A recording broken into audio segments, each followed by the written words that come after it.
Thank you, and I give the call to the member for Bullwinkle. Thank you, Speaker. And look, it's terrific news that the opposition are pro-environment after all.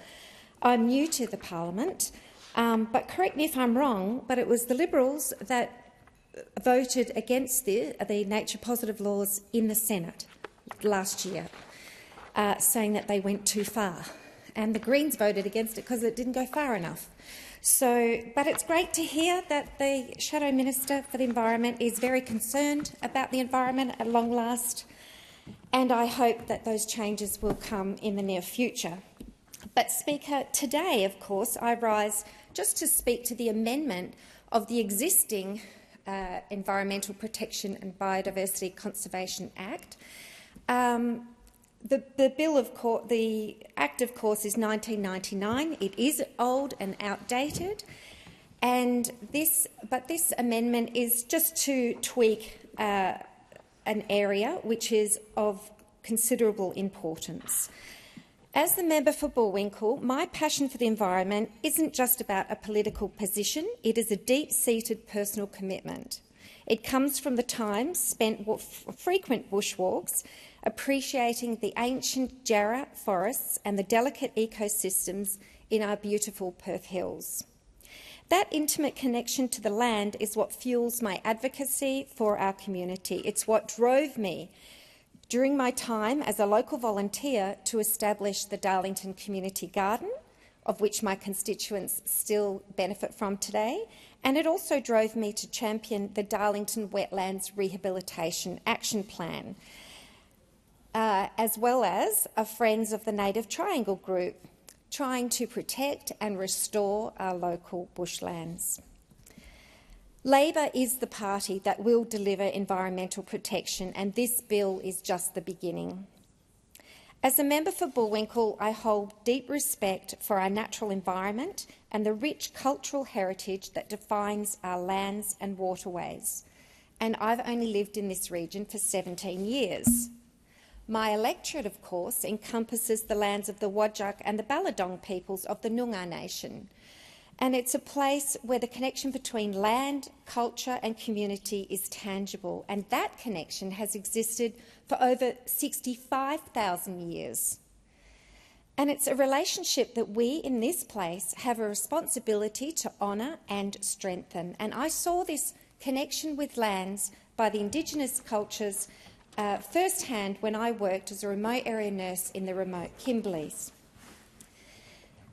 Speaker, the bill before the House today is an amendment to the existing Act, and it's a time-critical measure that will allow continued significant and positive management of our most precious Commonwealth environmental reserves. The bill directly aligns with the Albanese government's commitment to provide traditional owners with greater control and genuine authority over the management of their country. It is a small but crucial step that supports the improved relationships between the Australian Government, the Director of National Parks and the traditional owners of our jointly managed Commonwealth reserves, which is a priority for this government. To understand the necessity of the bill, we must first understand the unique governance model of our jointly managed Commonwealth reserves. These places are of immense national and international significance, such as Kakadu National Park, Uluru Kachajuja National Park and Baduri National Park. It is these reserves, the land is owned by the traditional owners, who then lease it to the Commonwealth to be managed as a national park. And at the heart of this is a joint management model and a board of management. This isn't just a committee, it's a genuine partnership where traditional owners have a decisive voice. These boards are appointed by the Minister, and crucially, they are comprised of the majority of Indigenous people who are nominated by the traditional owners themselves. It is through these boards that their knowledge, their wisdom and deep connection with the country informs every decision about its management. Under the current legislation, the boards of management are empowered to make decisions in line with the formal management plan, The problem is that these management plans have a finite lifespan. When a plan expires, so too does the legal authority of the Board of Management to make decisions. The decision-making functions cease and a governance vacuum is created. This bill addresses that very specific and very significant problem. It is simple yet powerful, an easy fix. It amends the EPBC Act to allow the Boards of Management for these jointly managed Commonwealth reserves to continue to make decisions regarding the management of the reserve after a management plan has expired. The only condition is that those decisions must remain consistent with the most recently expired management plan. It's an administration fix. This is a measure of common sense and respect. It ensures that the no gap in decision-making authority between the expiration of one management plan and the commencement of the new one. And without this bill, a board could be rendered powerless at a critical moment, unable to make a decision on an urgent matter such as fire management, biosecurity threat or a necessary change to visitor access. And such a delay could have serious implications for the health and public safety for people visiting the area. This bill will support the effective participation of Indigenous people in matters relating to the management of their own country. It will ensure the continuity of decision-making, allowing for seamless governance.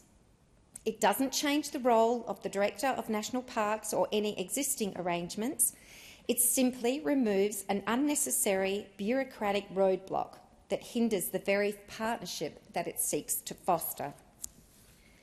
In essence, Speaker, this bill is an acknowledgement of the enduring leadership of traditional owners and their rightful place at the centre of conservation.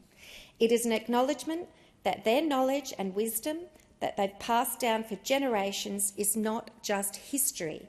It is a living, breathing guide for the sustainable management of our lands.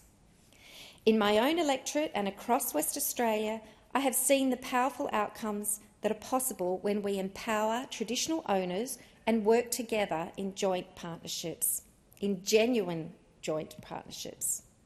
And this bill is a reflection of that principle. It's about trusting Indigenous leaders and ensuring that they have the tools to continue to care for country, even when a document has reached its expiry date. This is a straightforward bill, Speaker, with enormous purpose. It is about closing a loophole, strengthening a partnership and empowering the people who have been the rightful custodians of this land for millennia. I commend the bill to the House. The question is that the bill be